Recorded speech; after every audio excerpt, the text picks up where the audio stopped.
ने जिस प्रकार की व्याख्या की लोकतंत्र और असहमति, मैंने मेरे जीवन में इस प्रकार की व्याख्या नहीं सुनी।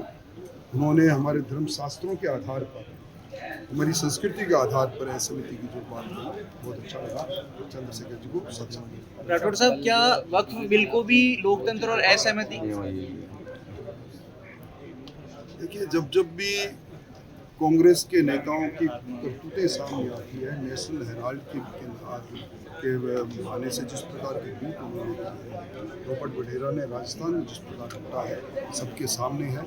और मैं समझता हूँ कि शानी बिल्ली खंबा नीचे उस कार्य पर कांग्रेस।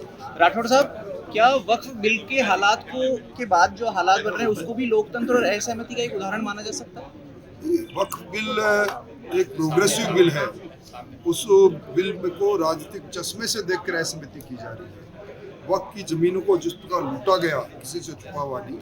और अब तो आपने देखा होगा कि यहाँ राजस्थान की राजधानी में भी अरबों रुपए की जमीनों के साथ कांग्रेस के शासनकाल में लूट की छूट दी गई। अब ये सारी चीज इस दायरे में आएगी, इसीलिए असहमति। गोविंद सिंह डोटासरा, विधायिका और न्यायपालिका में टकराव की स्थितियां तो नहीं बन रही कहीं? मैं नहीं समझता कि टकराव की बात है। न्यायपालिका ने संज्ञान लिया है और सरकार अपना पक्ष रख रही है, इसमें कोई टकराव की बात नहीं। न्यायपालिका का समीक्षा करने का अधिकार संवैधानिक अधिकार है, समीक्षा। लेकिन कहा जा रहा है कि अब न्यायपालिका ही सारी चीज तय करेगी, राज्यपाल का अधिकार 3 महीने में बिल दो, राष्ट्रपति पॉकेट वीटो नहीं ले सकता, तो फिर पहली बार ये निर्णय पहली बार सुने।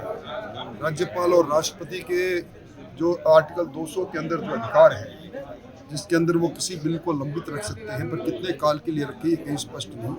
पहली बार न्यायपालिका ने उस समय सीमा के बारे में बात की है। निश्चित तौर पर ये गंभीर विषय है और इस पर पूरे देश में चर्चा चल रही है। क्या न्यायपालिका विधायिका के और संवैधानिक प्रमुखों के अधिकार पर अतिक्रमण कर सकती है? एक यक्ष प्रश्न जिस पर चर्चा चल रही है।